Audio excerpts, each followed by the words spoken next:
ইহুদি কারা? ইহুদি আর বনু ইসরাইল কি এক? উত্তর না। ভালো করে কথাগুলো শোনেন, এগুলো বই পড়তে অনেক সময় লাগবে আপনার, এবং ঘাটাঘাটি করতে অনেক সময় লাগবে, খুব অল্প সময় বুঝে নেন। ইহুদি বনু ইসরাইল এক নয়। বনু ইসরাইল কাদেরকে বলা হয়? ইব্রাহিম আলাইহিস সালামের ছেলে, এক ছেলের নাম ইসমাইল, এক ছেলের নাম ইসহাক। ঠিক আছে? ইসমাইল আলাইহিস সালাম থাকেন মক্কায়, সেখানে তাকে কেন্দ্র করে একটা সভ্যতা। এই বংশে সর্বশেষ নবী মুহাম্মদ সাল্লাল্লাহু আলাইহি ওয়াসাল্লামের জন্ম। তার মানে আমরা বনু ইসমাইল। আমরা কারা?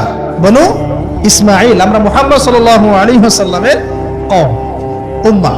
আর এইদিকে আরেক ছেলের নাম হচ্ছে ইসহাক, যিনি থাকেন ওই শামে, ওই প্যালেস্টাইনে, ওই জেরুজালেমে, ওই জায়গায়, ওটা শাম। ঠিক আছে?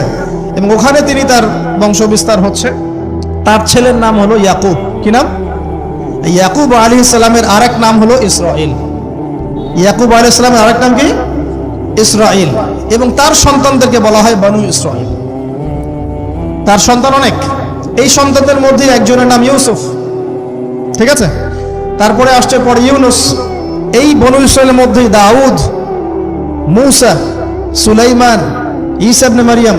বলা হয় 1,24,000 নবী রাসূলের মধ্যে বেশিরভাগই এখানে এসেছে।